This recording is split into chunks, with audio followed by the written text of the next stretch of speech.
How's it going, John? How are you this evening? Good to see you, man. Good, good. Nice to see you. Oh, man. Cold as balls, as always, you know? February is my least favorite month. Yeah. Yep.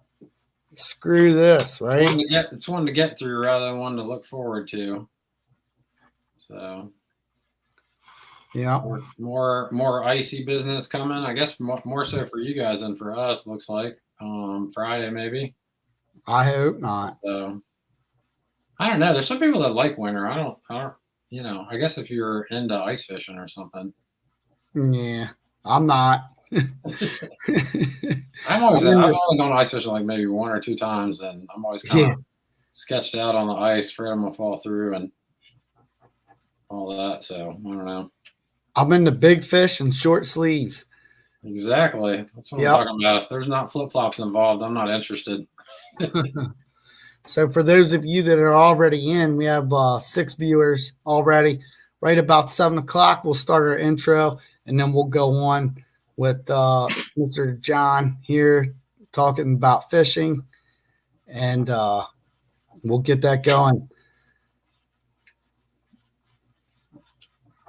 Send us some questions, guys. I think we already have somebody in. Oh, Jamie Lynn's in. She's in the hot tub. She's waiting for me. Oh, goodness. Yeah, she sent me a picture before we got on. I'm waiting for you. As soon as you get done, come on out.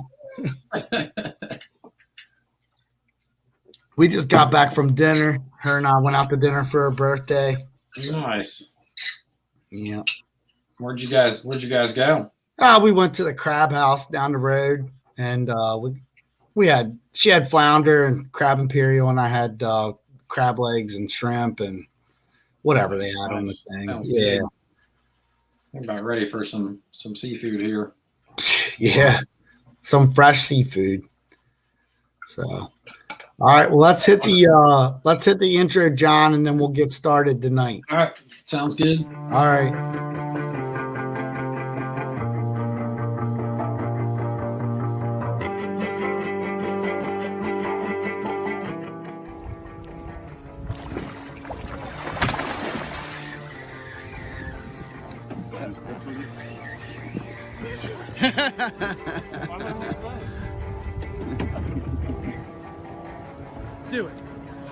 Do it, Rag.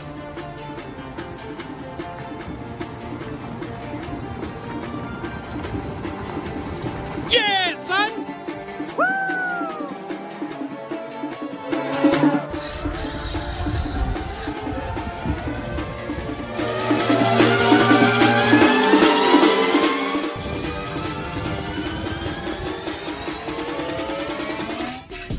Back down. Oh! We don't need the net.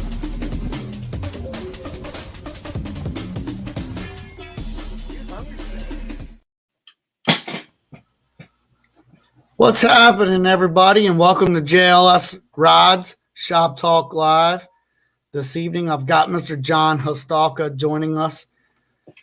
For those of you that may not know Mr. John, he's a very accomplished kayak angler, both fishing salt and freshwater. John's a sponsored Kobe kayak angler from Ocean City Kayaks, as well as he's going to be working with JLS Rods a little bit this year. One of the reasons I wanted to have John on tonight is because John's a very well-respected angler. And John's respect not only comes from the kayaking community, but also the powerboat community. And I think that says a lot, because a lot of the guys, with the center consoles, fishing saltwater and stuff, a lot of times they don't really accept the kayak guys. And I think that John's accomplishments in the kayak fishing community have really spoken for themselves. I think John, aside from being a very humble guy, he's very accomplished. And if you're not following him on social media, you should be. John's a very good fisherman, both in fresh and salt water.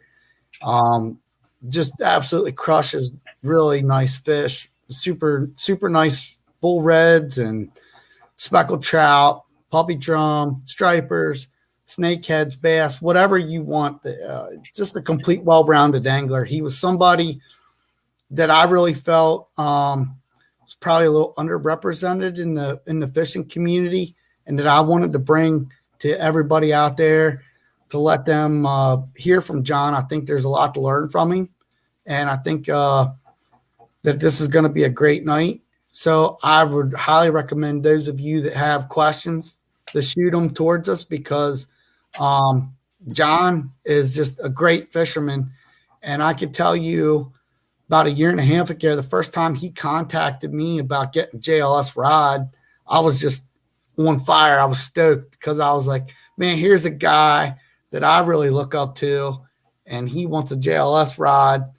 And, here now, year and a half or so later, and he's probably got 8 or 10 of them. And, so naturally I wanted to have him on for what I was looking to do this winter, with bringing on people that really haven't been on and done stuff like this before. So, John, thank you so much for coming on this evening and taking some time to do this with us. And how are you? What's been up? How's winter been to you? It's kind of miserable right now. The doldrums of February and everything. Getting through this month it's kind of tough. This is usually when I do like a bunch of video editing and stuff to kind of give me something fishing related to think about and to get into, because it's like, the least fishy time of year up here in Maryland. At least for me. I'm also, I grew up in the South, so I'm kind of a warm weather person. Like when it gets, in the temperature zones that we're in right now in Maryland, I just get kind of I lock myself in the house and don't go outside much. So you don't do a whole lot of winter fishing, John? I'll fish all the way like I fished through December when it was still like, in the 50s and stuff. But once it gets, into skim ice and stuff like that, I have, I've certainly gone out, I'll go fish for yellow perch and stuff like that when it's super cold out. It's something I don't really enjoy much. So, out on the kayak, you don't have the ability to heat yourself up the same as you do in a boat, and it can just be kind of brutal. So obviously I have a lot of questions for you. But today happens to be the birthday of a very special person to me, my wife, Janie Lynn. And Janie's, with her ladies and the fishing she does, she's actually she bought a kayak. She doesn't have it yet, and she's looking to get into it. She's got a question here for you already. Awesome. And if you can you see that, John? Yeah, I got it. I can read it if you want me to. So it says, John, yeah, what's your biggest struggle fishing from a kayak versus from a boat? I'm trying to move into kayak fishing world this year. So what's the pros and cons? So I'll start with the cons. You don't have the same range as you do on a boat. Oh, I guess it's kind of, I'll talk about it from both sides. First of all, for me, I haven't spent as much time fishing from a boat as you guys have. So my perspective is kind of skewed a little bit towards kayak fishing. So I've spent most of my time on a kayak. I grew up doing a little bit of bass boat fishing. My dad had a bass boat when we were growing up. I had a reservoir boat, a little aluminum boat with an electric motor for a little while that, I fished out of on the reservoirs here in Baltimore County. So your range is not going to be the same, in a kayak. Obviously, you don't have the horsepower. You got your own propulsion, whether you're pedaling. Like, I'm a Hobie kayak guy, so the pedal drive is definitely a major advantage to giving you more range, because your legs are the biggest muscle in your body versus your shoulders and your arms. So if you're paddling, nothing against paddling kayak. It just, for me, I started out my first 2 years paddling and found that I would just get completely wore out. So, the pedal drive for me has extended my range a good bit. But that's I would say your biggest difference between boat versus kayak is obviously your range. But then the flip side of that is, as a kayak fisherman, I feel like, when I see guys running and gunning with a boat, and I've been on a school of monster bull redfish and had guys on the boat just run right over it and just run right by and like not even know there was anything happening there. So, I've been on some great bites that people in boats have just been like, target over here somewhere, and have, missed stuff that had they been in a kayak paddling along or pedaling along, they might have picked up on that. So I feel like kayak anglers are quite in tune to, the waters that they fish. You get to know the areas. Like, I can tell you where every piece of structure is in the parts of the Patapsco that I fish, because I fished it so like minutely that, you learn an area a little bit differently, I would say, from a kayak than maybe you do from a boat. So that I would say those are the two biggest differences. I mean, obviously you also have like some storage differences. Like in a boat, you can bring your equivalent of all of your tackle.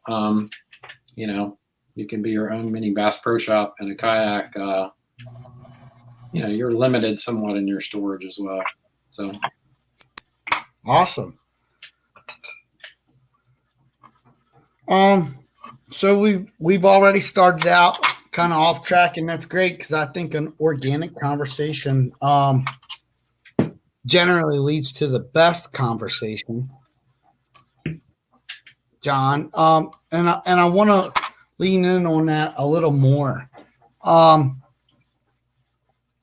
Do you feel like you're more in tune with what's going on because you're in a kayak? You don't have 100-mile range. You have, what would your range be? I would say like maybe in a really long day. I think the longest day last year that I tracked, and sometimes it's a little hard to tell, because I'll go in a cove here and there, and by the time I'm done, it's a little hard to get the mileage on that. My fish finder that I run, like, I haven't figured out how to get like trip distance on there yet. I'm usually too busy fishing to mess with the controls and figure it out. But I'll go back in Google Maps and go like, I was here and I was here and I was here, and I'll put it all together. And like, I think the longest I did last year was like a 28-mile day. But I would say like 20 miles, 20-mile range is pretty good. Like 10 there, 10 back. Right. But again, that's with a pedal drive. So, I would say, the guys pedaling can sometimes get a little bit more range out of it than someone paddling. I've done similar, in a paddle, I'd say probably even less than that. So nice. So Dan Kilroy's got a question for you as well. And, I know you're familiar with Dan. I had Dan on the other week. Mm-hmm. Just a great fisherman. And, a lot of times Dan will take his kayak back into the mangroves and stuff like that down in Florida, places that he can't get his judge into. And yeah, that's I would say that's another great question here. Yeah. That's another kind of with the pros and cons. With the kayak, you can definitely get into places that you can't really get into with a bigger boat, just because of your draft and everything. So Dan, to answer your question, you are kind of stuck in a spot. You do have to roll the dice on a particular location, and sometimes it's down to the last minute. I'm looking at weather, wind reports. I mean, wind is a big one for us in the kayak. We can't tolerate the same kind of conditions that people on a boat can safely. So, anything over like 10, 12 mile an hour wind, I'm usually like, start looking at other spots to go, or wind protected spots. As far as features that I look for bull reds on a particular day, it's a tough one, because it's like for me, we fish some spots for bull reds that are, super top secret. So it is tough to not give it away. I would say, reds in our region, I'll tell people just generally, like springtime, they come into the mouth of the bay and they work their way up, by a certain point in the year. And you can look at Virginia, if you're looking for bull red spots, a lot of people are like, where's the bull reds? I post a picture of bull reds and people are like, I'll start getting like Facebook messages coming, messages like, how do I catch, what do I use? Where do I go? How do I catch them? What's your spot and your lure and your location and GPS coordinates? I say as much of fishing is catching the fish, the back work is, the research part is a big part of it. But that, a lot of the information is publicly available. Do your homework, look up stuff online about, where people are catching bull reds. There's historical data. You can go into the Virginia citation catch records and find lots of information in there. But overall for me, like, the last couple of years, as I'm kind of figuring it out and tuning it in, a lot of it has been sort of a combination of wind, tide, time of year, lots of different factors coming together. Sometimes, you can go to a particular spot, and if you're there at the wrong time of day, there is just absolutely nothing there. And then all of a sudden, they show up. They show up on that, that key tide. And I would say I don't know that it's, as specific, it's always going to be the same. But, I feel like I've learned a lot about bull red habits and bull red behavior by, spending years fishing for puppy drum. And if you kind of understand how the puppy drum work an area and how they target bait, the bull red, it's a bigger version. They're not that different, and they're gonna have some of the same habits and some of the same movements as the puppy drum. So those two, if you figure one out, the other one kind of comes to you a little bit better. So I think we're already seeing a pattern here, John. I think a lot of people know that you're kind of like the master of bull reds on a kayak, and the questions that are coming in already kind of jive with that. So I think I won't say master. I feel like I think look, a few things out. You're a humble guy, but I'm gonna say it. You're a master of bull reds on the kayak because, man, brother, I'm jealous. I'm jealous. As somebody that's done a lot of bull red fishing on a boat, some of the success I've seen that you've had on a kayak has been very impressive, and the questions are just pouring in. So let's go ahead and go to the next one. I'm actually going to skip over one, and I'm going to go to Alex Simons here. He's seen your solo trips to the Carolinas, fishing some remote water, sleeping in a tent with minimal gear and food. Can you walk us through some of those trips and the planning considered? And then I can tell everybody watching now, if you see this question, you should keep watching to the end because I think you're going to like what John's got to tell you towards the end. But John, can you? Yeah, so that's a good question. I appreciate that. Yeah, I do spend a lot of time, camping and fishing. So in terms of planning for that is like, I'm looking at how many days am I going to be out? How much food am I going to need? I'm kind of minimal when it comes to a lot of that stuff. So, figuring out how much stuff I can carry, obviously that's a big part of it. For down in North Carolina, I do spend a lot of time down there, like kind of Cape Lookout area, generally Cape Lookout National Seashore. There's, a big stretch of grass flats down there, and you can camp anywhere on, any of that area. You have to kind of put in a float plan with the rangers and let them know where you're going. So, I've been to that area for a number of years. So the first couple of times down there, we would rent a house and nearby and drive down. And then, so how did you start with it, John? Let's start with that. How did you start? Like so you've been down there several times, but what did you get when you got started? Did you open up a map? Did you pull up Google Maps? Like what? Pretty what much. Yeah, we were down. We went. This was I say like maybe 2014 was the first year I went down there. My friend Dave and other guy Brandon,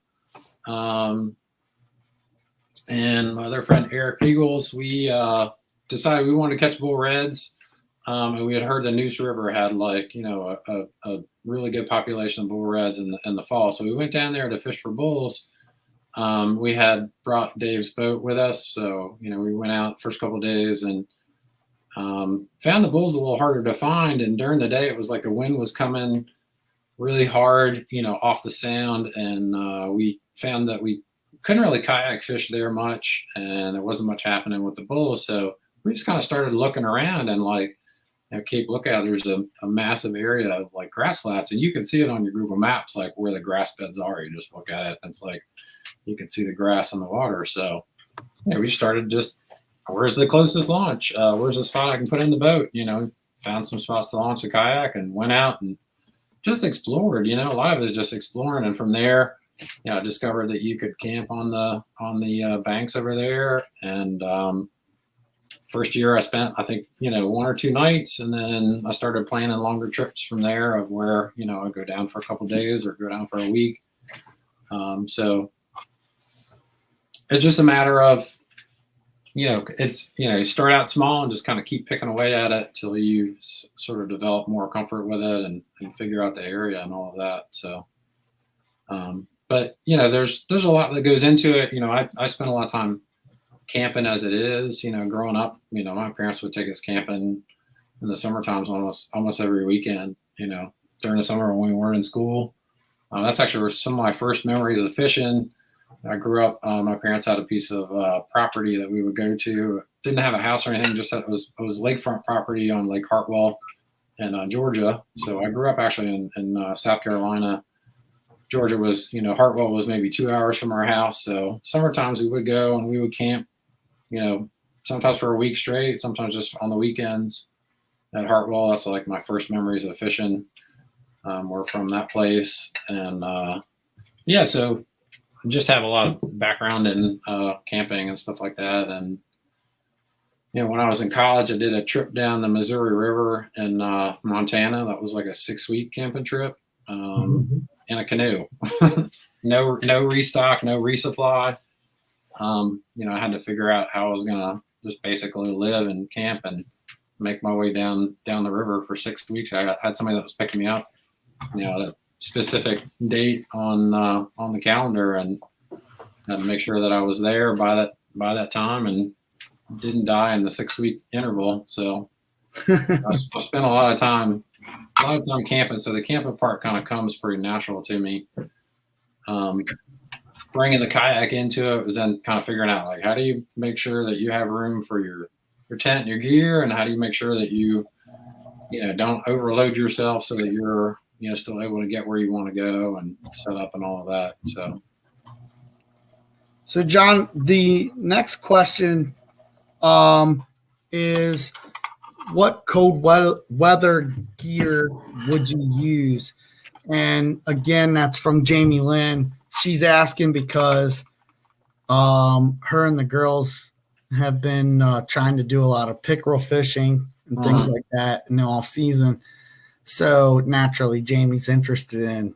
Yeah. So cold weather stuff is tough, when you go out in the cold season. If your margin for error is pretty small. If you go falling out of your kayak and you're not wearing your life vest, and you're not, fully suited up, you could find yourself in a hypothermic situation in a really short amount of time. So I always encourage people, if you are thinking about fishing in the colder months, like, make sure you get yourself a dry suit. I have a Coca dry suit, full latex gaskets on the wrists, full feet, latex gasket around the neck, which is, probably not my favoriteest thing to wear. But, if it's wintertime and you're out and you go in the drink, you don't have a whole lot of time otherwise. So, that's sort of what you have to do. Once it gets, a little warmer water temps,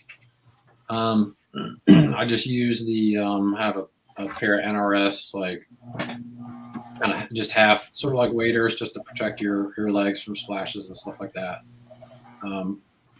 But cold weather wise, I definitely recommend a dry seal if you're thinking about getting into it. A lot of people are like, so John, expensive. I'm sorry, I didn't mean to cut you off. No, I was gonna say, like, yeah, a lot of people will tell you like, oh, I can't afford one of those. That's really expensive. They're like $1,500 or something. And I always tell people, like, how much are you worth to your family? So, yep, they are expensive. Exactly. But I think if you want to go out, it's one of those things that it's sort of a required investment. And same with life jackets and life preservers. I see a lot of guys out, summertime and stuff like that, not wearing them. I always wear my life jacket. This is one of those things I feel like, you owe your family that to make sure that you come back safely. It doesn't do you any good. A lot of people are like, yeah, it's right up in the front hatch. It's like deciding to wear your seatbelt, like after you have a wreck. You wear the seatbelt in advance so that, if you run into trouble, that protects you. So, I see a lot of people, oh yeah, I can swim real good.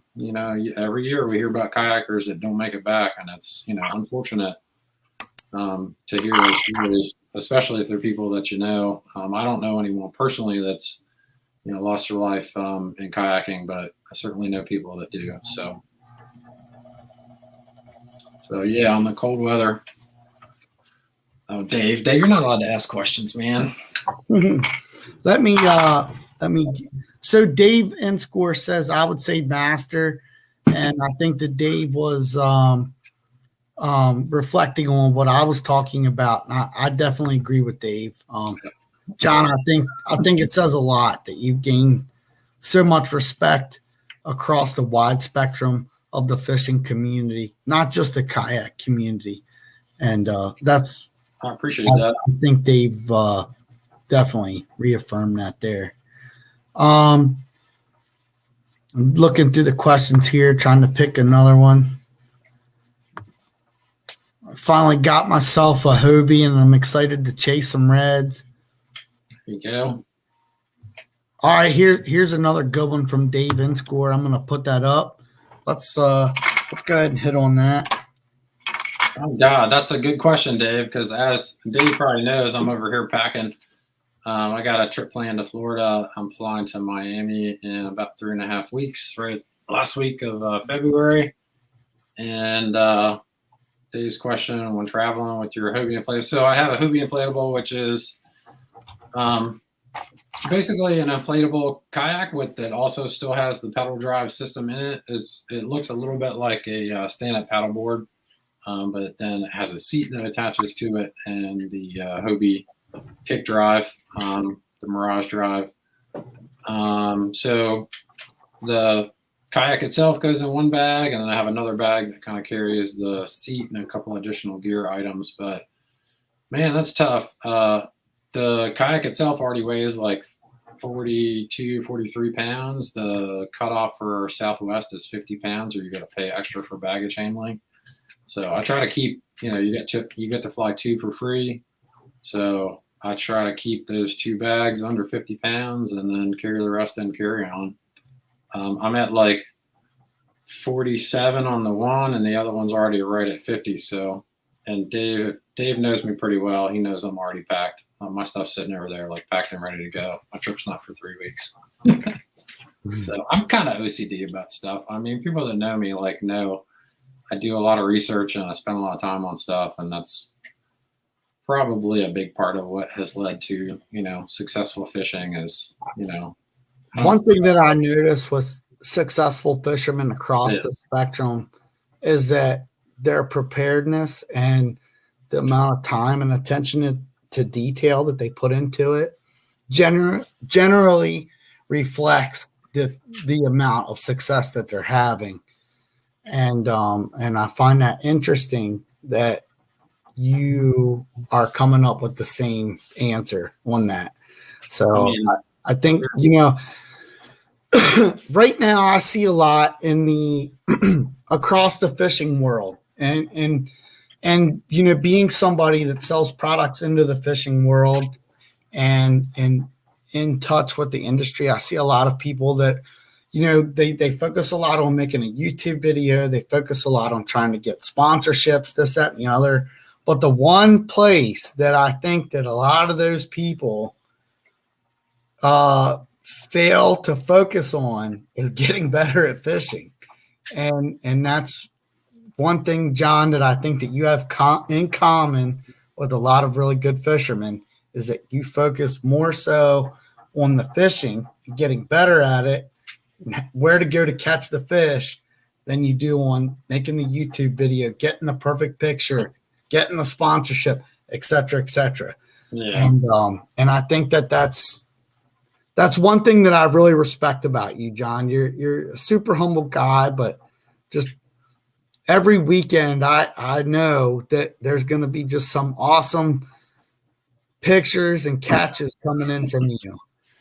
Well, I would agree with you on that point. I mean, there are a lot of people out there that, seem to have things kind of flipped. And for me, the passion is, the fishing part and catching fish and being out on the water. And, it isn't always about catching fish too. To me, I think a lot of good anglers, might not say it, but I have a lot of skunk days, and there's, I tell people, if you have a skunk day, you got to use that as a learning experience and figure out, what you did or what you didn't do, or where the fish, were that you weren't, or why things were the way they were. So, I think if you put enough time on the water, you find that you get a lot of skunk days, but that's part of the, part of the learning process. And for me, it's really been about kind of figuring it out and kind of cracking the code, so to speak. And that's one of the reasons why I think I fish for so many different kinds of fish is, to me, it's each fish species is like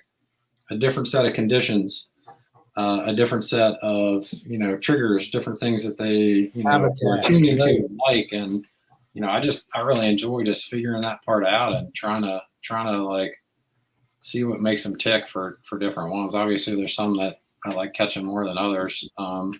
But it's all interesting, even just going to the local pond and catching some bluegill, Yep. And so our next question from, I don't even know how to pronounce your name. Alexiel? Yeah, Alexiel. Yep.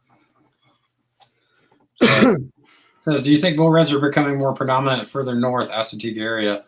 I would definitely say in my, last couple of years fishing for redfish that they do seem like they are becoming more and more prolific in the area. One of the things that we have kind of helping us out with bull reds is the slot limits. Unlike, we don't have them for striper, but, with the bulls, you definitely have a breeding population that is, extremely successful. And more of them come in. So I would, it's hard to say because I don't really fish Assateague much, but I've been seeing more in terms of people posting catches from the Assateague area. So, I've heard of them as far north as New Jersey. I've heard of them, I was chatting with a friend recently about, somebody caught one in Cape Cod one year. So, they are a migratory fish and, I would say their range depends probably more so on temperature and salinity as far as how far up the bay they come. But yeah, that's my favorite area to find bull reds. Well, Steve, I know you're a Neuse River guy, so I'm going to say the Neuse. I'm going to tell you the spots that you already go for them. Actually, no, I think we have an exceptional bull red fishery in the Chesapeake Bay. Absolutely. It's different. It's very different. Well underserved too right now. Yeah. It's very different fishing for bull reds in the Chesapeake than it is fishing for them on the Neuse. The Neuse is like dark stained water, and you're using popping corks a lot of times to fish for them, and you're fishing like, sometimes quite shallow, like 2 to 4 feet, maybe a little deeper, 10 to 12 at times. But it's different. I have seen some schools there. We were chatting the other day, and you were saying about big schools. I have seen some schools on the news. I've heard of people getting into really big schools, but it's not quite the clarity. So for me, yeah, the Chesapeake Bay springtime. That's it for me. Mathis Bay. Yeah. Here is another great question that I like.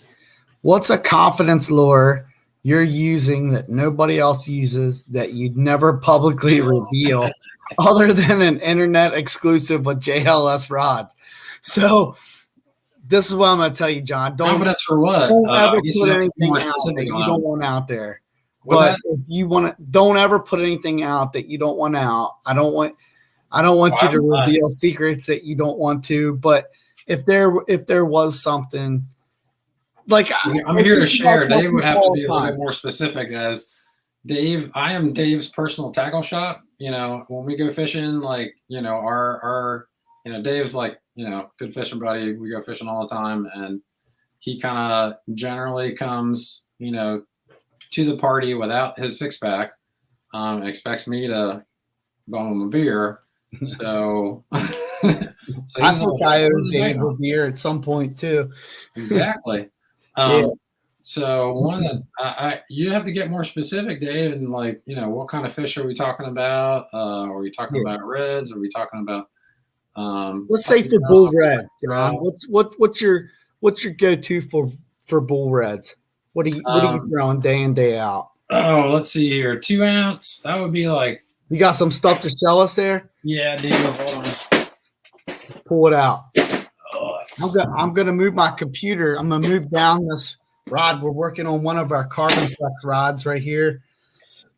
Then I'm gonna move down and as I get time, I'll work on it a little bit. Let you guys watch me build a rod in progress.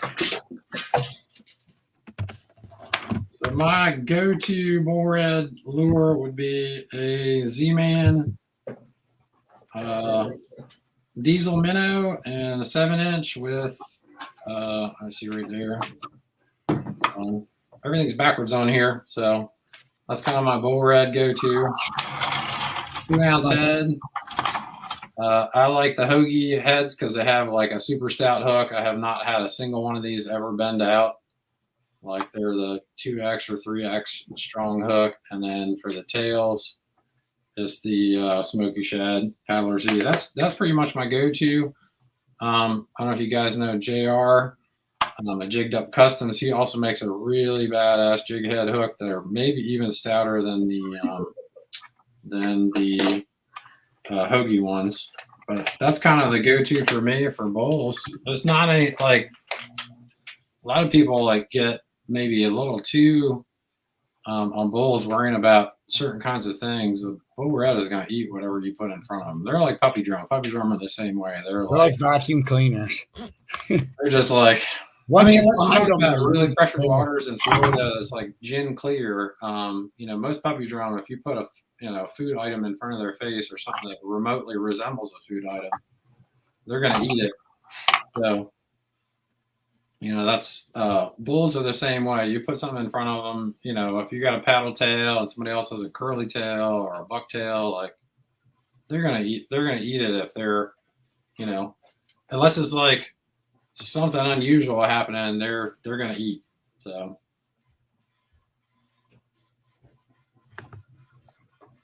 David Enscore says you pack in February for your November trips. Yeah, right. I mean, it's not that far removed, honestly, but no, I'm 3 weeks out, but I mean, I just found out that I was going, so I knew I had a lot of work stuff that I was going to be dealing with the next couple of weeks. And getting ready to go, so I was like, I should just pack it now. Plus, what else are you going to do in February than pack for a fishing trip? Yeah, right.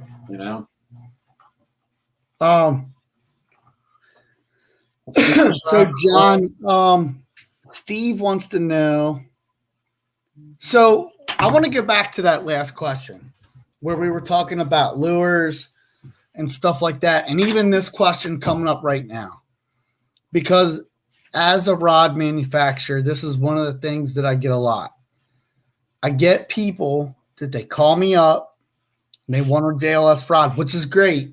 Mm. You should have one.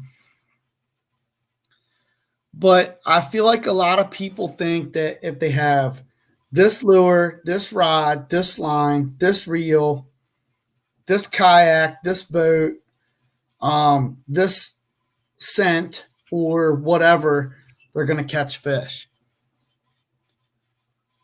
If you are not where the fish are, you're not going to catch fish. Like that's the trick to all of this. The rod, the lure, the line, the reel, the tackle, the boat, the kayak, the electric motor, the gas motor, the trolling motor, all of that, it's just a tool. So you want to have the best tools for the job, right? Like a lot of times I can take a nut off of a bolt with a crescent wrench, but I'll strip it. So the best tool is a nut or a socket. The rod, the line, the reel, all that, the tools get the job done better for you. Finding the fish is the real secret. Yeah. I definitely agree with that aspect of it. And I also feel like when you're first starting out, like I know for me, when I was first starting out as a fisherman, like, and I haven't been at this that long, and I hear about some other you guys that have been out fishing the bay your whole life, and I'm like, super jealous. I honestly didn't really start fishing. I got my first kayak in 2012, so I haven't really been at it this, at just overall kayak fishing that long. Now I've been fishing since I was like 3 or something. I remember catching my first bass along, Lake Hartwell when I was like 2 or 3 years old. But I think as a fisherman, you kind of learn incrementally. You learn a little bit about one thing, you learn a little bit about another. You might think you're supposed to get X rod, and then you realize like that's not really how I fish, or that's not really like suitable for my application. So, I would just suggest kind of going about it, not so much with all of the gear that you need, but figure out one piece of the puzzle and then move on to the next one. For me, for bull reds, I like a pretty stiff rod, like a heavy action rod. All of my rods, I do 7 foot. I don't do anything that's not a 7 foot rod. If I'm fishing for trout, I'm fishing with a 7 foot rod. If I'm fishing for reds, I'm fishing with a 7 foot rod. And that's purely because of how I fish. I'm a car owner. I have a Subaru, I don't have a truck. I don't have room for like an 8 foot rod. So for me, everything goes in. I have like a travel, basically like sort of a storage locker that my rods go in, and it goes up to 7 foot. And that's what I have. That's a system that works for me. And I feel like everybody that fishes, whether you're a boat angler or kayak angler or you're a shore angler, like you have some kind of a system that you start to figure out for, this is what I'm using for this thing. This is what I'm using for this thing. This is how I rig my stuff. This is how I, fish for the things that I fish for. And I think it's different for everybody. And I think, different people approach it different ways. For bull reds, I definitely feel like you gotta, there are people here in the bay and people in the region that'll fish like light tackle jigging stuff for bulls. And I was on the boat once with who was I with? I'm trying to remember whose boat I was on. Anyway, with the light tackle stuff, I've seen people where they'll hook into a bull and just like break them right off because they have too light a gear. And if you have let's say 2 or 3 shots at a bull red in a day, and you're fishing with 12-pound line or 15-pound line, your chances of landing one just got smaller and smaller and smaller just because you're kind of undergunned. So for me, I would say 30-pound braid minimum, probably closer to 40. I'd feel comfortable with. Most of my rods for bulls are spooled with 50. Leader wise, same thing. I would say 50 minimum if I'm fishing around structure, probably up to 80. That's kind of where it is for me, and in terms of comfort for a bull red rod. Puppy drum, I'm fishing like 15 to 20 pound braid, no leader sometimes if I'm on grass flats, or if I am using leader, like 15 to 20.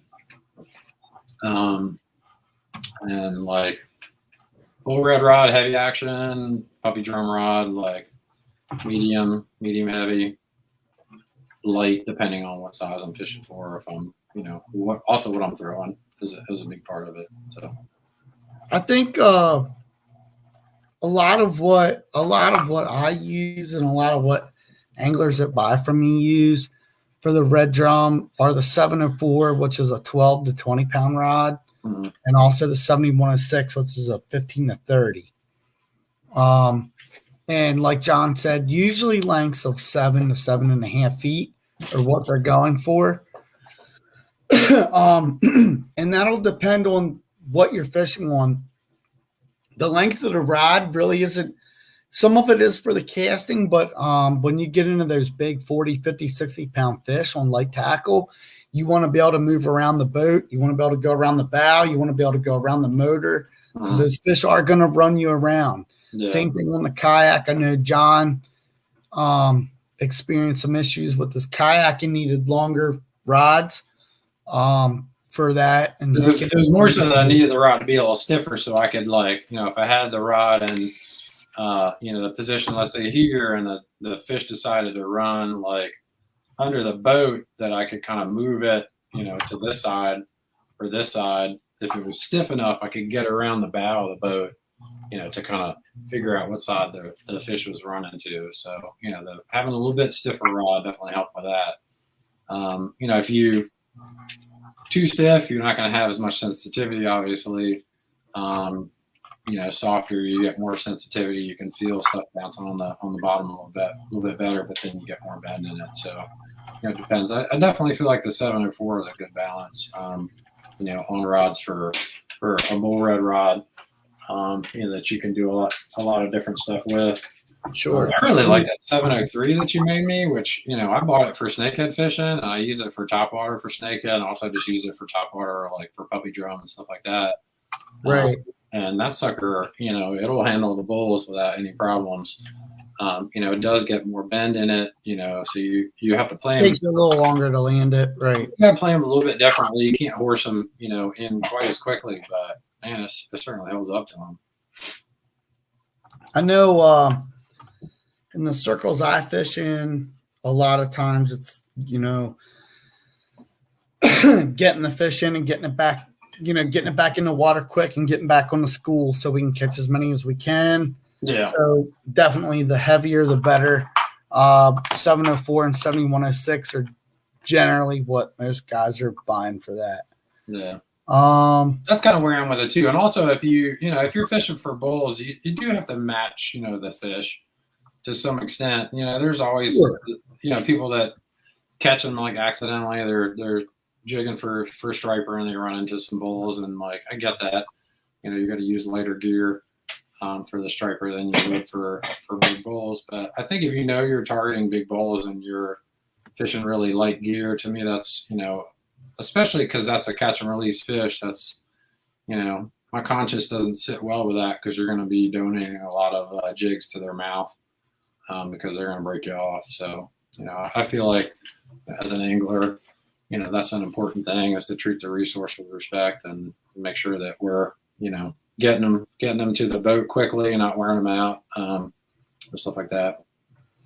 So I think John Vale he was another great angler, by the way. He does some writing and always, making spreadsheets and stuff of his fishing. And John asked, when you target big reds from the kayak, do you usually cast, jig, or troll from them?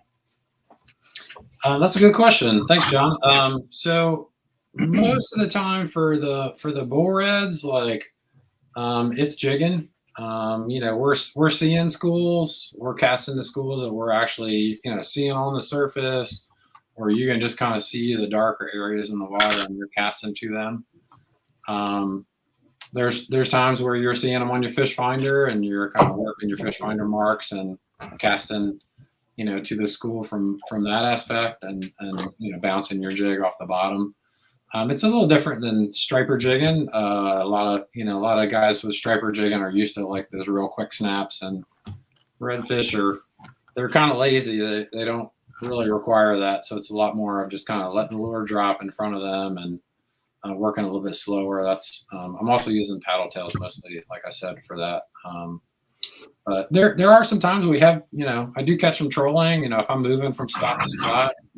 I have a buddy, Doug, that says, his acronym is ABT, always be trolling. So that's the other thing about kayak fishing is you don't have a large area that you're working, but the areas that you are the areas that you are working in, you get to know them really well, and you really fish all of it. If I'm going to a spot where I'm expecting to fish or catch some big bulls, I got one or two rods that I'm trolling on my way there, and then I'm trolling on the way back a lot of times too.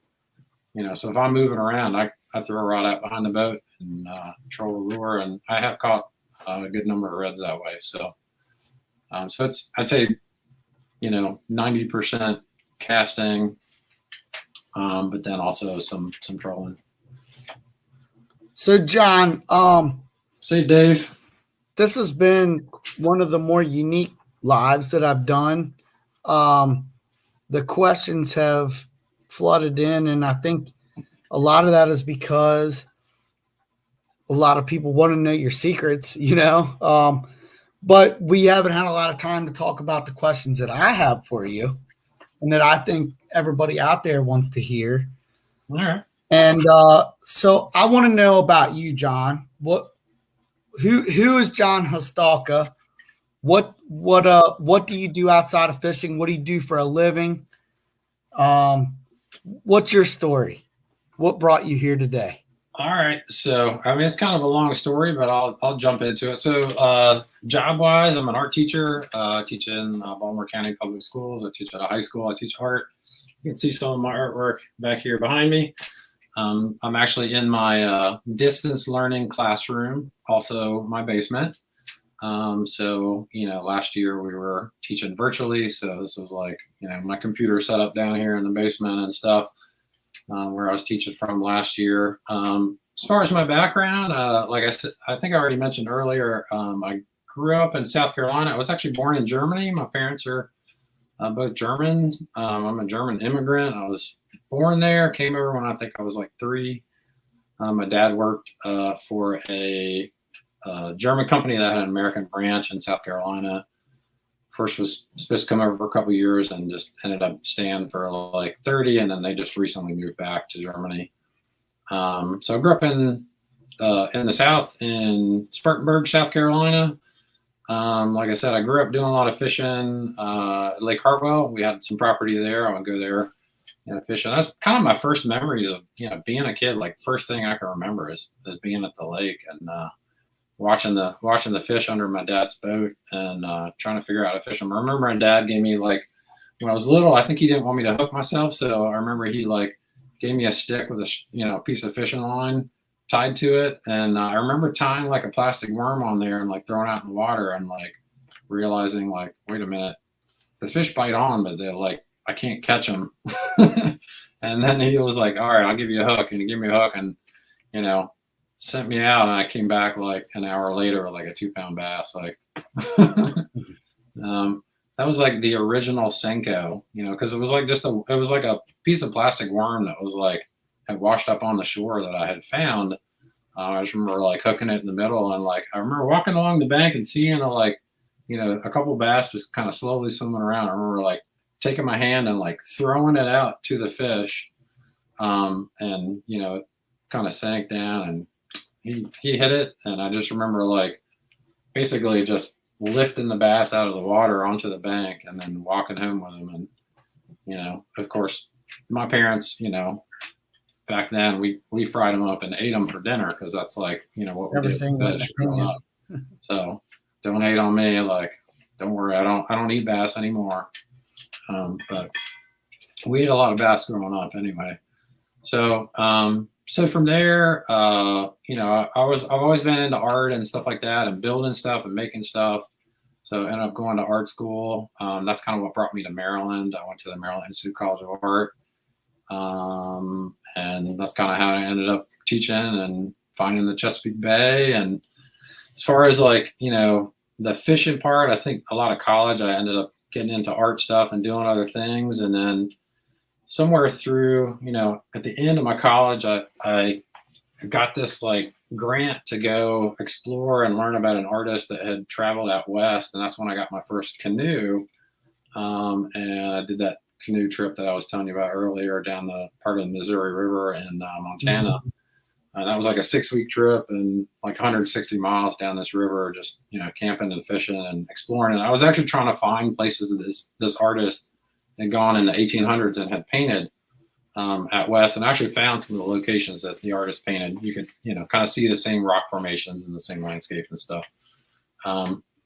But from there, like, you know, got more and more into fishing after I started teaching, like my late 30s, early 40s. And from there, it's just been like kind of an obsession. I'm one of those people, like, I pick up something and then I just like keep digging and digging and digging until I like find something, you know, that you know, until I can't dig anymore, really.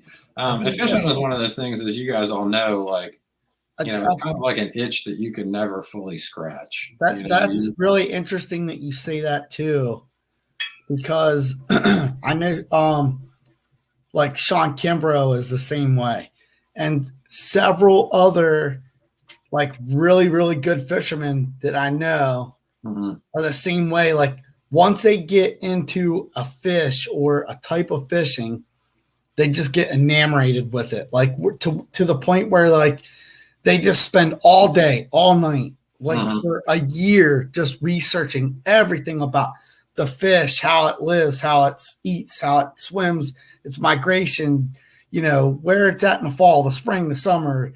And so I think that's like one thing over the years that I've really put together with like super, super, super good fishermen is that like they tend to like just get like totally engulfed into things, whether it's fish or, you know, collecting fishing lures or, you know, building cars or whatever it is. Like they just have to know everything about it.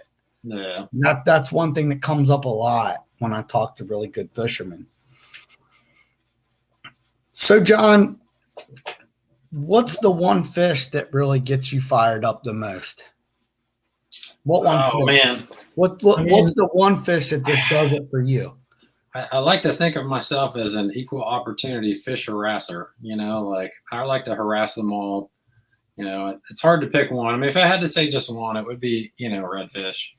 I love chasing puppy drum. It's just a type of fishing. You know, it's not so much necessary. I mean, yeah, it is about the fish. They fight hard. They're a hard fighting fish. I think that's what I like about them. That initial run when you cast, you know, to them and they stomp on your lure and they just like, you know, go. I think that's what I like about puppy drum. Obviously, they're a fish that's, you know, plentiful in the southern part of the bay, so they're not too hard to get to. They're here a good part of the year. And a lot of it is also just the type of fishing, you know, like I think my favorite kind of fishing is sight fishing. You know, I'm a very visual person, being an artist and stuff like that. You know, a lot of light tackle jigging, not that I have anything against it. You know, I've done some jigging. I wouldn't say I'm an expert jigger as far as that goes, but I understand it and I've done enough of it to kind of get, you know, the hang of it. But it's like thinking through your line. There's a lot more of a like, you know, your lure is somewhere way down there and you're trying to get it to do something. Like I like to see the fish swimming in the water and like cast stuff out to them and just watch like how they react to what I cast to them. So that's the kind of fishing to me that gets me fired up, is like seeing a fish pounce on something. Okay. So here we go. I can't let this one go. So, because I love this too. So you're sight fishing, you pull up, you see whatever it is, a speckled trout, a puppy drum, a striper, a snakehead, a bass, whatever. Let's go through that. Take me through that. Take me through the different reactions that you're getting, what you're doing when you get those reactions. Well, so, I mean, each of those is going to be a little bit different in terms of their reaction. Your striper, you don't always see them ahead of time. You might see surface activity. So you're seeing like stuff blowing up. And then you're casting out, for something like that, it'd be working the top water and like kind of figuring out the cadence of how you're walking your top water bait, towards the fish. Are you walking real fast? Are you twitch, pause and getting a reaction? Are you just barely, slowly moving it and walking it? So kind of figuring out the cadence, if it's striper, snakehead, same thing. They're more of like, a couple of hits, you're not going to see a lot of activity with them like ahead of time. Well, you might see like a snakehead. You might see a snakehead swimming, where you're kind of like, okay, there's one right there. I'm going to cast at it. You might see it, something where there was a blow up and then lily pads or something like that. For redfish, like I think the reason the redfish just keep coming back around for me is it's like, down in North Carolina, in the lower part of the bay, if you get a good clear water day, I mean, it is like you can see 4 feet down into the water. It's crystal clear. You got shallow grass flats, and you can see like, 30 yards ahead, like there's a redfish like swimming along, and you see like them moving. And then from there, it's a matter of trying to figure out. It's a lot more of it is like hunting. Like I've done a good bit of bow hunting, and it's like how you position yourself. Are you moving upwind? Are you moving downwind? Where's the sun? Is the sun behind me or is the sun in front of me? Like, how is a fish like reacting to, the sun? If you're, the sun's behind you and I stand up in the kayak and the fish is here, you're creating a big old silhouette. That's like, hey, I'm over here, like swim the other way. So there's a lot of like kind of positioning and stuff like that that goes into it for fishing on the grass flats. But other than that, like, that type of fish, they're voracious eaters. They're not super finicky, at least not up here. I have come across them down in Florida where you throw stuff at them and they're like, everything in Florida everything in Florida looks at a bait and is like, nah. I mean, I think they just have the fish down there are just crazy. But so here's a question. And so years ago, I was fishing on a boat, and my personal theory was saltwater fish was always they follow it and they don't eat it, go faster, right? Because they're predators. They want to eat it. They want to kill it. I've always done that. It's always worked for me, especially top water and stuff like that. Yeah. So I was on a boat, and there were several guys on the boat, and one of the guys on the boat was Rich Jenkins, coach Jigheads, right?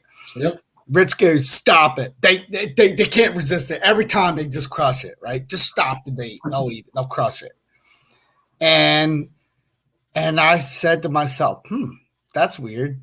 I've always done the opposite, and it worked for me. But, here was somebody that I hold as a regard as somebody that's a much better fisherman than I am, and he's saying stop it, right? So going back to the retrieve question, you're in shallow water, you're sight fishing, you throw to the fish, and he's following it or he's ignoring it, whatever. What do you do? Do you stop it? Do you move faster? What do you do? I agree with the pause. The pause is definitely so for me, my favorite redfish tactic, if there's a red swimming along, I'm going to cast out kind of a ways out ahead of them.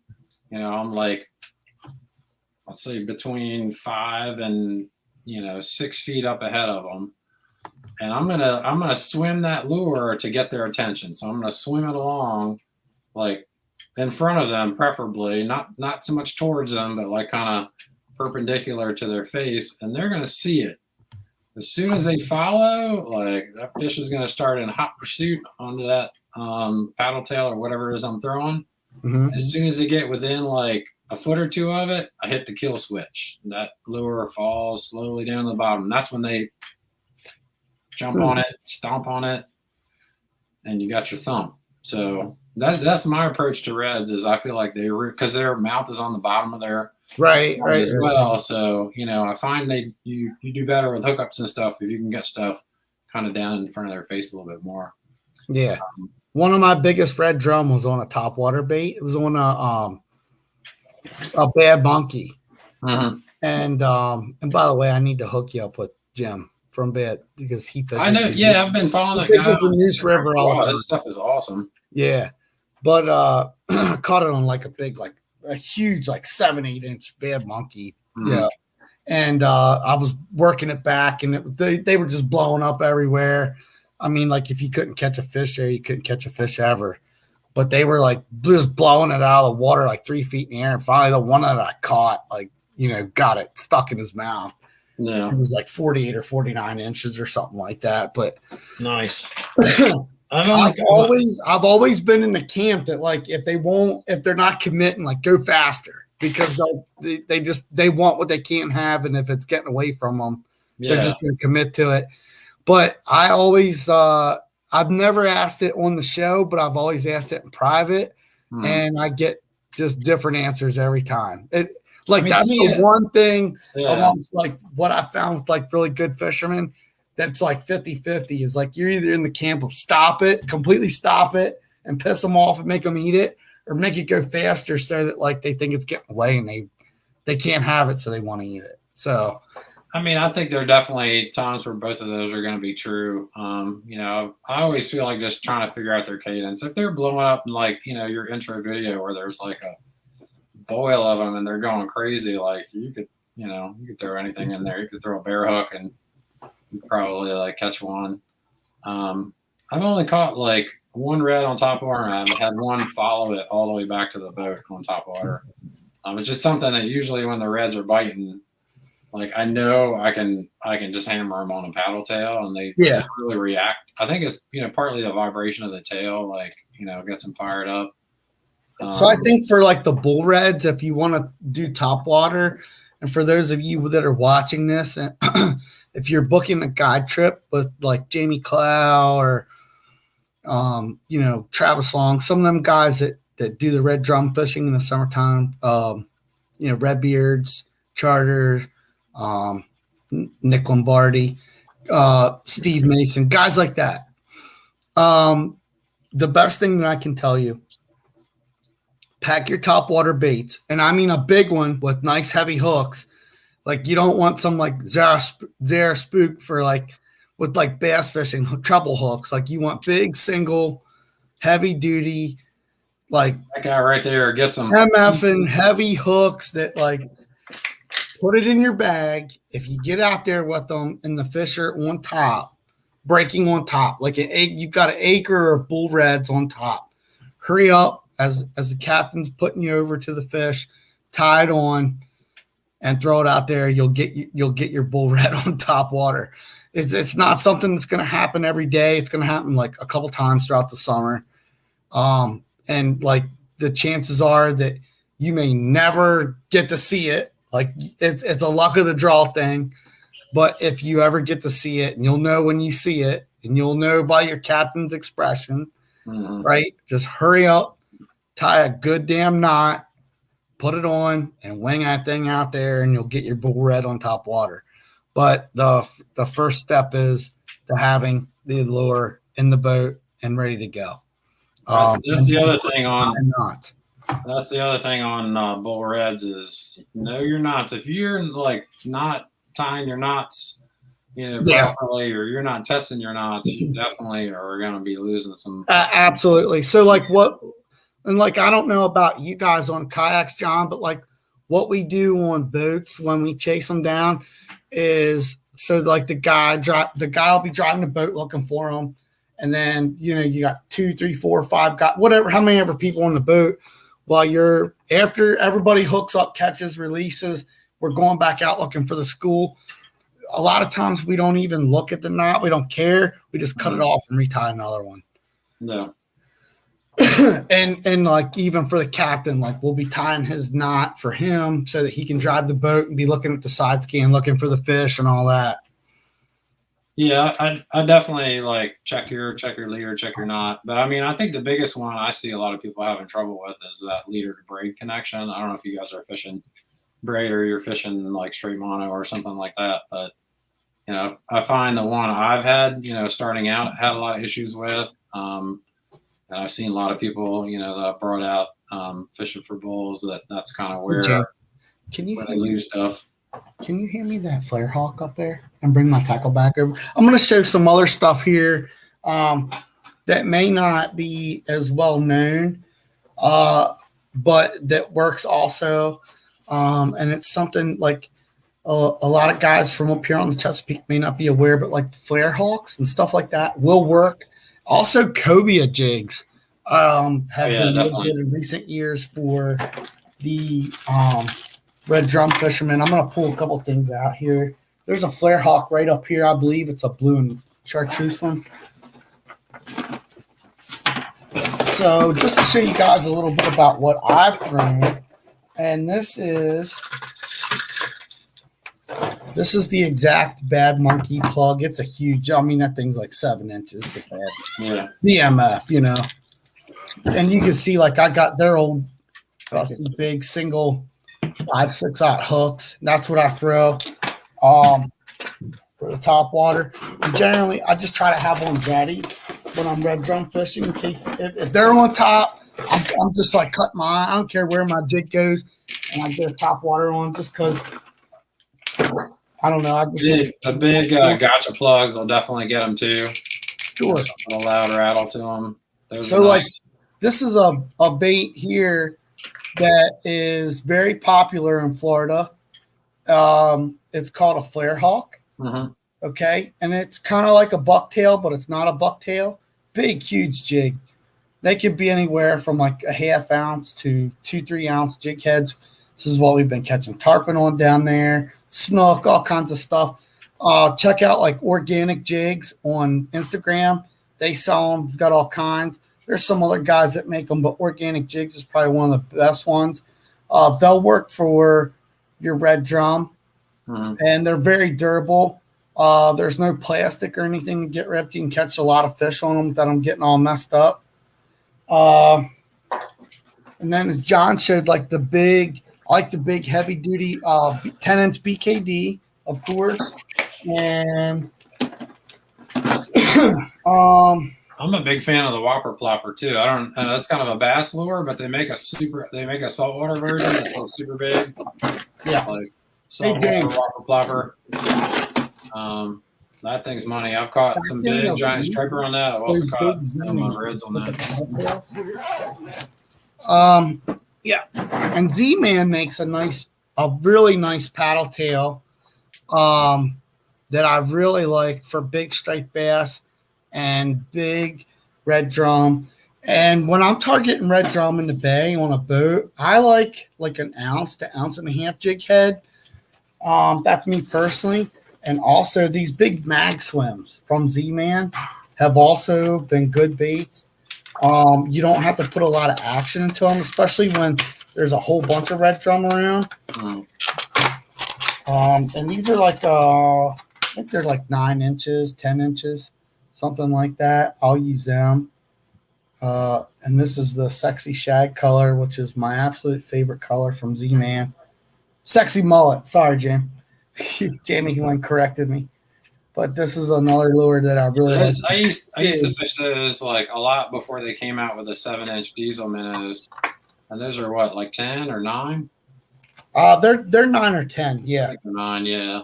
Yeah. Those are definitely a great bait, I use these for some other specific applications. But this is one thing that and I'm by no means the expert. I'm not trying to take anything away from John here. But I see a lot of guys in the summertime, they go fishing, whether it's with a guide or with their buddies. They jump on a boat, and there's Spanish mackerel, there's bluefish, and there's dink stripers around.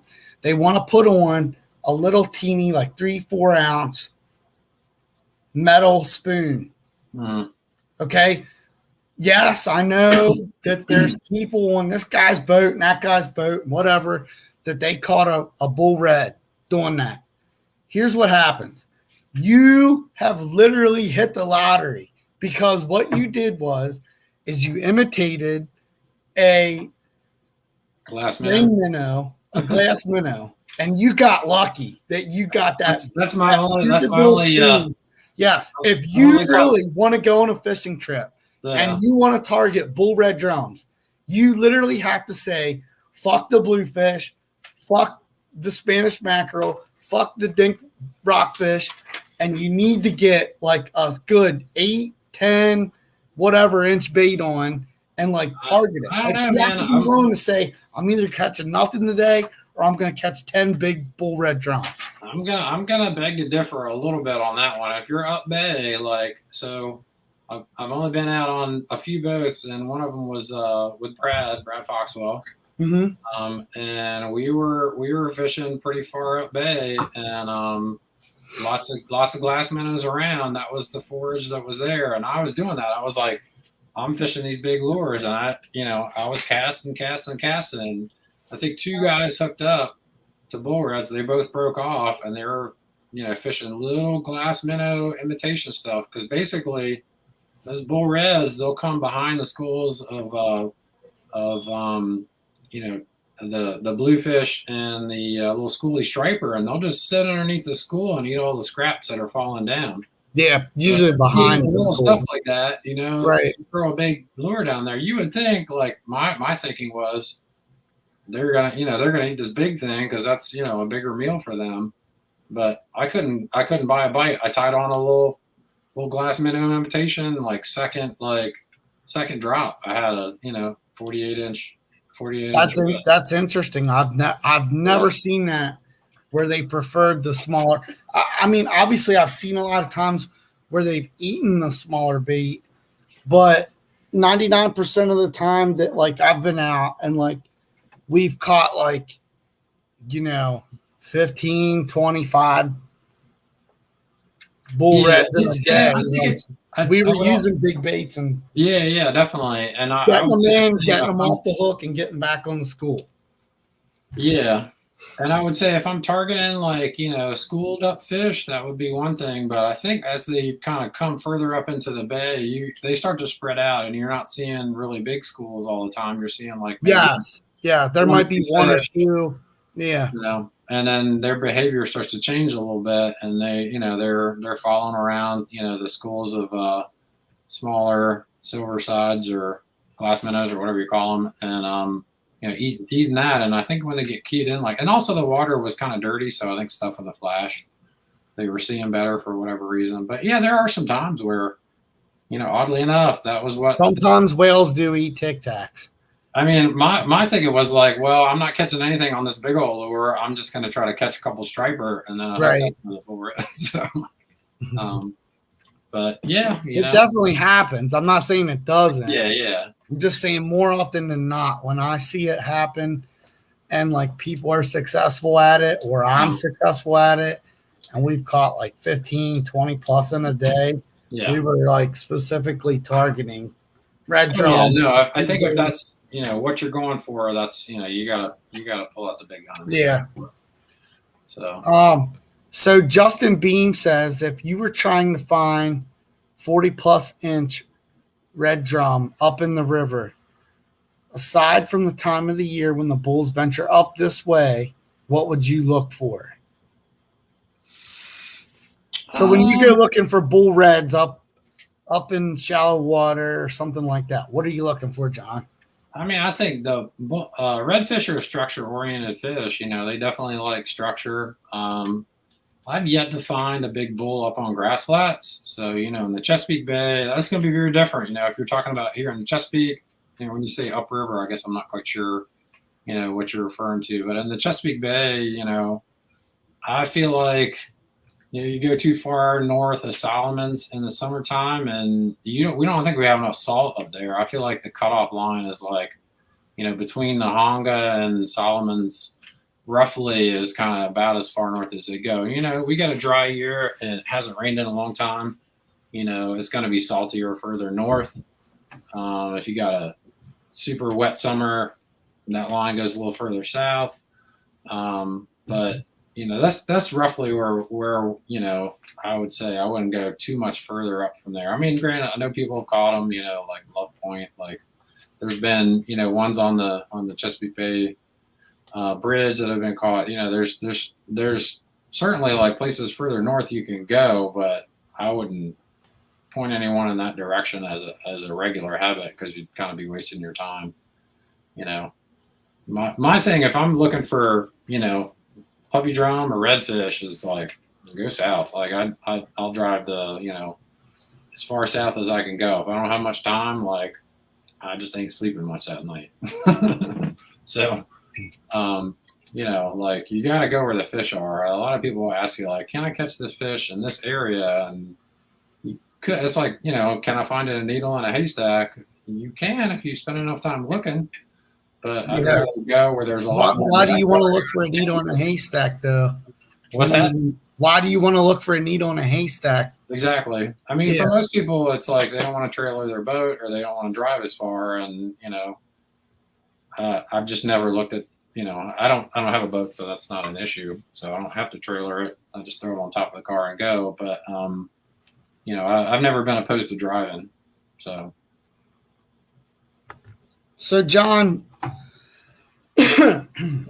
we're kind of slowed up on the questions now. I want to get to one of my big things. What's new for you in 2022? I know that you have something big coming up. Yeah. What do you have going on? So this year kind of marks a little bit of a milestone for me, in that like in about a month I'll be turning 50. So, I'm looking at it as like, I'm not getting any younger. I'm not getting any more athletic. So, I've always had this dream of kayaking the Chesapeake Bay from top to bottom. And my wife asked me, about a month or two ago, she was like, what do you want for your birthday? And I was like, I want to kayak the Chesapeake. And she was like, well, what do we need to make that happen? I said, like, I need about 2 weeks in the summer, and I should be able to run it in that time frame. So that's my plan. I'll be taking off probably up near Deer Creek somewhere on the Susquehanna, and kayaking and camping the whole way, from the upper Susquehanna all the way down to like probably Virginia Beach or Cape Charles, one, depending on which side I run down. I'll probably be running down the Eastern Shore side, because that's got more spots that I'm interested in seeing. Yeah, I know you're gonna maybe try to camp where my place is in Rock Hall. And probably be checking that out. So yeah, I've already been. I got the maps back here behind me in the background, and I've been like, on the weekends here in the wintertime, I've been going through and just kind of logging miles, looking at like distances and stuff, and trying to find spots to camp, about every 20 miles or so. I'm figuring I could probably run about 20 miles a day, depending, obviously depending on weather. If the wind's blowing in my face at, 20 miles an hour, I'm probably going to be going much anywhere. But, that's the plan for now. And see. Yeah, I'll definitely be fishing the whole way. Definitely bringing like my full rig for bull reds and everything.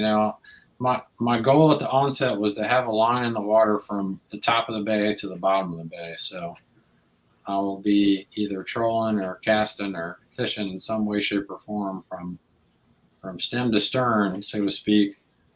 So John, when you stop at different places, will you go into the town and kind of like a sailboat, or go into the town and visit the grocery store and stock up? Is that what you do when you do something like this? Yeah, I kind of looked at spots along the way where there's grocery stores that are close. I'm not gonna have a car to get too far off of off the water, and I won't have really much of a way to secure my kayak and stuff when I hop off of it. So I'll be looking at probably a couple spots where I like have some stuff that's that I can stash somewhere for restocking, like some canned goods and stuff like that, and some water drops. I'm probably gonna have that, or possibly also talk to some friends and see if they can meet me along the way to ferry stuff out to me for as far as restock supplies. So yeah, that's the plan for now. kind of see how it goes and see how it unfolds. I just hope, the weather is, conducive to putting some miles down. But one of the goals is just kind of see places I haven't seen before. I've fished a lot of the Chesapeake Bay, but there's a lot of daggum water. So, I've never been out to any of the islands like Tangier or Smith or anything like that. So my plan is to run down, the eastern shore side. I've also haven't seen very much of like between the Chesapeake Bay Bridge and like the Susquehanna Flats. I haven't seen hardly any of the eastern side, Bohemia and Sassafras and all that stuff. So there's just lots of cool water I'm hoping to check out, and just lots of exploring and, basically a 2.5 week fishing trip where I fish every day. So. Awesome. John, we're about at the end of the show. And one thing that I always like to do whenever I fish with or meet new anglers, especially people that I look up to and I think are really good, so I like to ask them, when did things in your fishing change for you? What changed? What made you better?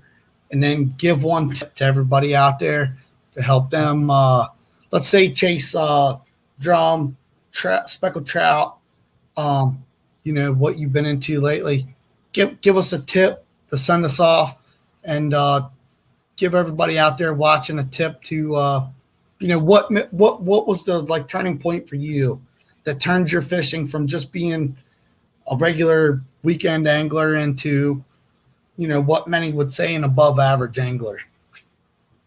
All right. So I appreciate that. First of all, so I guess for me, the biggest turning point in like being a kayak angler, because that's kind of specific to the type of fishing I do. For me, like I talk a lot, at the beginning of the show, I talk a lot about like pedal drive, and that was really the biggest one for me.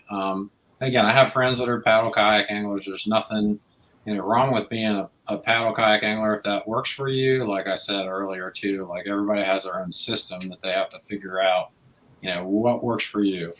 I spent about 2 years like in an ocean kayak paddling, and I caught a lot of great fish.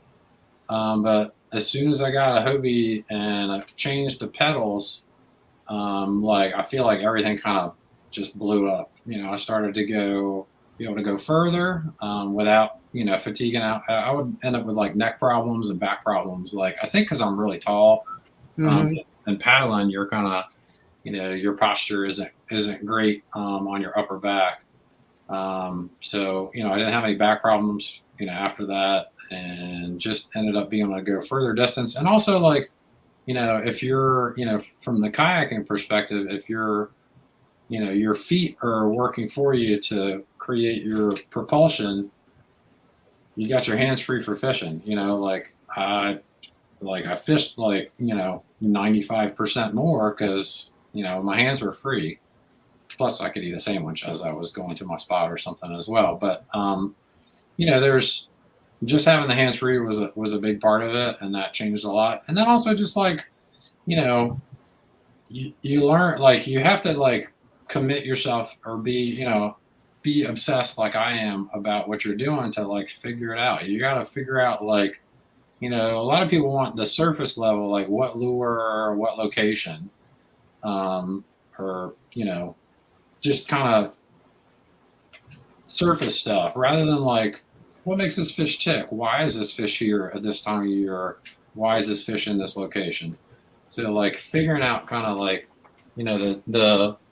the smaller, micro level stuff in terms of what makes each of those fish tick and how they move, and sort of why they are where they are rather than just like where are they at X point in time. Because if you approach it that way and you're chasing reports, I think a first part of my fishing, like anyone else, like you see someone post a cool picture, like where'd you catch that? Where, what were you using? If you were to go, by the time you get that report and you go to that spot, those fish aren't there anymore. So what lure and where doesn't really matter anymore. It's more about like, how are the fish moving? What are their habits? what are the things that go into like making them tick as an animal. That's been the part to me that's been more interesting to really kind of figure out. So in terms of a send off, like So I don't want to send off yet. I got another question. All right, Go ahead and finish that thought. Now I've got the another thought I question. had just on redfish, in terms of learning redfish, and I can go into each of them depending on how much time you guys want to put in. But I'm like not cutting you redfish, off. that's been one that I've spent a lot of time trying to figure out. The redfish pattern, and someone asked earlier, like if they're further up the bay, what do you look for? Like redfish are known to like move with the tide. They're kind of a lazy swimmer, so let's say you're in an area where there's a creek coming into the main stem of the Chesapeake Bay. Redfish, especially puppy drum, as they get older, they tend to like to go deeper into deeper waters. So that's a little bit different fish. But let's say we're speaking about puppy drum, they're gonna, as that, let's say it's low tide, those redfish are gonna stage up at the mouth of that creek. They're waiting for the tide to come in, and they're gonna ride the tide up that creek and start to feed on locations that were dry when the tide went down. So they're looking for, fiddler crabs and any crustaceans and things they can find. Basically anything that was low tide, they're going to move in with that tide coming up.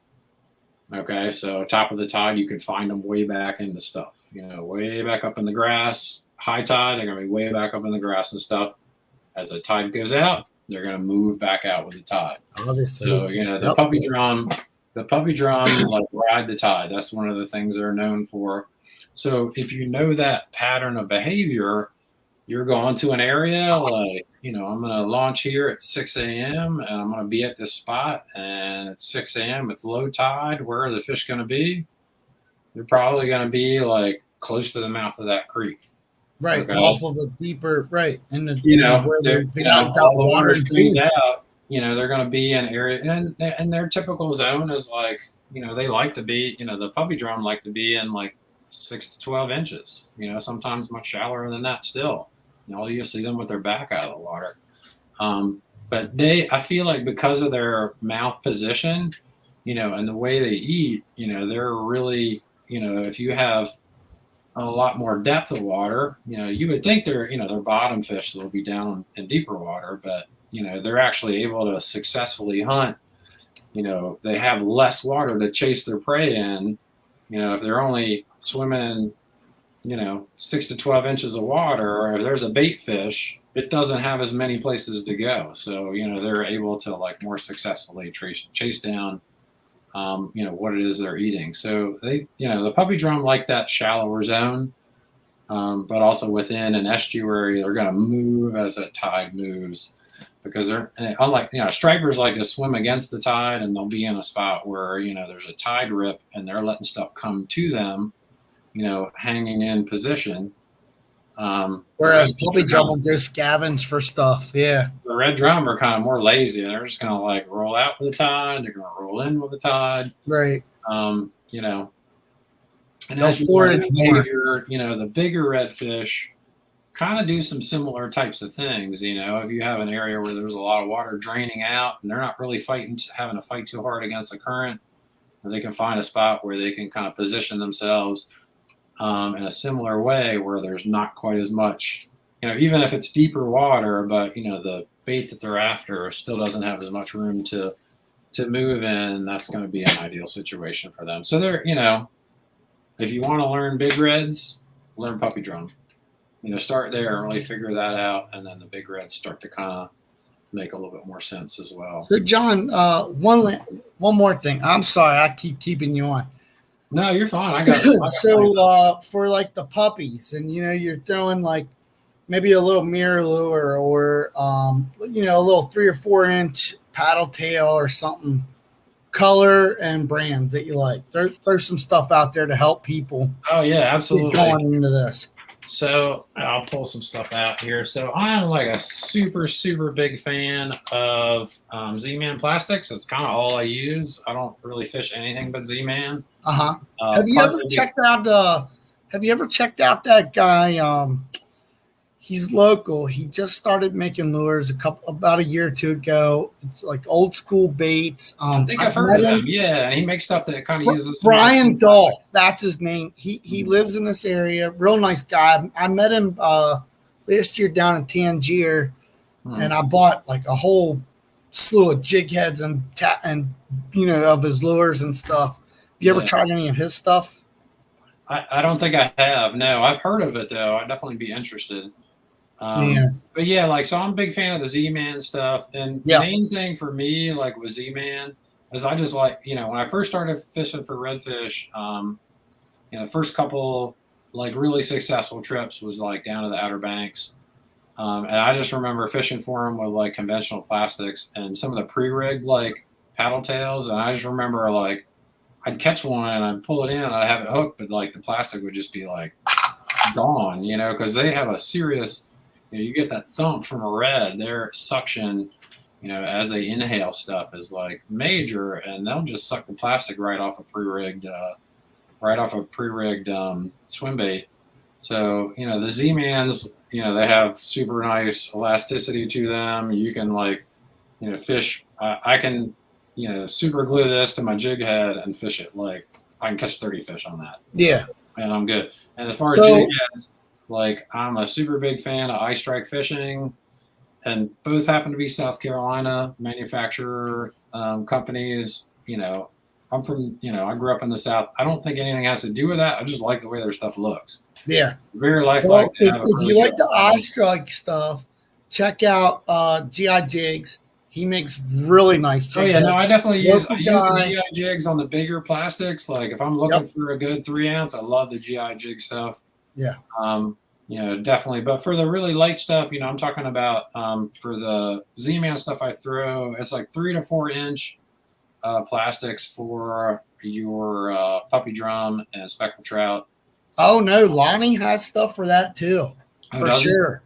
Oh, yeah. Yeah, definitely. Check him out. And also Jigged Up Unlimited, J.R. Witzel. Yeah, that's what I was saying. J.R. has some real nice. Yeah. He's got some great heavy. If you're looking for bull red jigs, he has some really, really nice. Oh, definitely. Yeah. If you get to super X strong hooks, I can't remember what he the 2X, those must-have black nickel heavy duties. Oh man, those are like. Oh my gosh, yeah. You can hook a whale on them things, and they ain't gonna. Yeah, definitely. Yeah. but yeah. So one last thing, unless somebody else has something, colors and conditions. So what colors are you throwing for the puppies and the speckled trout and the bull reds, and under what conditions? All right, so I tend to be kind of a natural color guy. Like, I mean, honestly, if I could pare it down, like in the Z-Man colors, are like 2 or 3, colors. Probably like one of my favorites is pearl blue glimmer. It's kind of like pearlescent, semi see-through. Like on a sunny day, that's like I'm throwing that. If it's sunny, I'm using like as natural and a light color bait as possible. These look like silver side bait fish. They have the same flash to them. So sunny day, lighter colors. If the water's stained or muddy, I'm using darker colors. Any of your darker brown or your amber kind of colors. Root beer with gold flake is a great one. And that's if it's like more stained or overcast conditions, I'm using like darker color baits. As far as the speckled trout, it gets a little like, they tend to be a little bit different, just in terms of what triggers their strike. I tend to fish for speckled trout a little bit more so in like fall and winter. Mm-hmm. That's something, a little bit further south. Some of the creeks and stuff, a little bit more like Virginia Beach area. That has a great speckled trout fishery. Any of those creeks that run up into that area are good. In the summertime, I will catch them time to time on top water, and you'll definitely catch them jigging as well. But for me, I tend to be a little bit more bull red and puppy drum in the summer, and specks more so in the fall. And that might also just be like kind of where I fish. I know there's people like consistently catching them, in the summertime, jigging a little deeper water as well. I do, the speckled trout, and we're talking about spring speckled trout, like in the Chesapeake, they're going to run up, a good ways up the bay, probably about the same line as where I said the bull reds go to. And if you're looking for spring, for me, if I'm fishing for spring speckled trout in the Chesapeake, it's really a trolling game. We catch them, most of those, I'm going to catch them trolling. I don't know why. Troll around until you find them and then stop. They seem to respond to trolling. And even like I've been places where I'll cast and try to jig, and they just like they won't bite a jig the same way as they will a troll lure. I don't know why it is or what it is, but that's one of the things I've found in the Chesapeake. And it's weird. You'll get different regions. You can try, what I fish for, further south, the Virginia Beach area for speckled trout. It doesn't work on the eastern shore, and it doesn't work in the springtime up north. It's weird. Part of it is also the structure and terrain. You have a lot more grass. So, in the fall and like Virginia Beach area, it's a twitch bait bite. I'm throwing the mirror lures. You're throwing them out, twitch, pause. They kind of, do a little bit of a, shimmy as they kind of slowly sink down, and that seems to trigger that the bite from the speckled trout. As you're talking about colder water temperatures, like Right. 50s water temps. Summertime I do well with the top water baits on the specs. I mean, lately I've been doing a lot of the fishing the mud minnow a lot. That's Savage Gear mud minnow. Sorry, everything's reversed on here, so I keep trying to hold it in the center of the screen and I move it off the screen. Yeah. But this guy, I don't know, it's got like a little bit more of a flat face on it, and it really like spits water really good. And I don't know what it is. Like Puppy Drum love this thing. Steve was asking earlier about, top water and can I have even more fun with redfish on top water? And the answer is definitely yes. It's funny thing is like, striper, you're not going to catch striper in the middle of the day, typically on a top water bait on a sunny day. Puppy drum, they don't care. You can fish all day long and catch them on top water. If you're out on the grass flats and there's drum around and like, let's say the sun kind of goes away and you can't see as well, like the best grass flat fishing is crystal clear, bright sun, your visibility is really high, good water clarity as well. So kind of, a bunch of different factors go into a good sight fishing day on the flats. But let's say, water's a little cloudier, you're fishing, you're in an area where there's some puppy drum around, and the sun, you got some clouds that go covering over the sun and you can't see anything all of a sudden. Top water, twitch. Man, those suckers just, they will tear it up, and it'll be, middle of the day, even in bright sun, they'll really do, it's a very effective lure for kind of a search bait to figure out where the fish are with top water on the pups. So, All right. Well, we are reaching about 2 hours. oh goodness, So dang! what I'm going to tell you is, why don't we wrap this up for this evening and plan on doing this again? Because I think you and I have a lot to still talk about, and it seems like we still have a lot of people interested. Absolutely, anytime. I'm happy to share, happy to chat with y'all. So I do really appreciate you having me on, Ron, and thank you for your support. I love your rods. Like it's been a game changer working with you, and working with your rods are phenomenal. I love fishing with them. I'm not just saying that because you're supporting me. I actually really like what you do. That kind of, and I'll tell this to everybody before I go off, like I'm obsessed about all the ins and outs of different species. What I like about Ron is he's obsessed about the building end of it and engineering of the rod. And I haven't met many people that know the specs and everything in terms of like how the rod needs to be set up, to function the way it should, the way Ron, researches and is into the engineering part of it. So, that's one of the things I do really appreciate about what you're doing. So, Thank you. Yeah, I've spent a lot of time studying the theory of rod building and what goes into it. And I've also spent a lot of time learning from people like Gary Loomis and things like that. And so, yeah, we definitely put a lot of time and thought into our rods. And there's a lot of engineering and design that goes in. It's not just I'm going to put it to you like this. We don't build stuff because it looks cool. We build it because it works. And there's a reason why we do everything that we do. And I want to be clear on something, John, because maybe somebody watching this thinks that I've paid you to be here. I've given you rod. That's not the case. Like John's a rod customer, but I'd have invited him to be on tonight, whether he was a rod customer or not, to be on the JLS show. That's not how it works.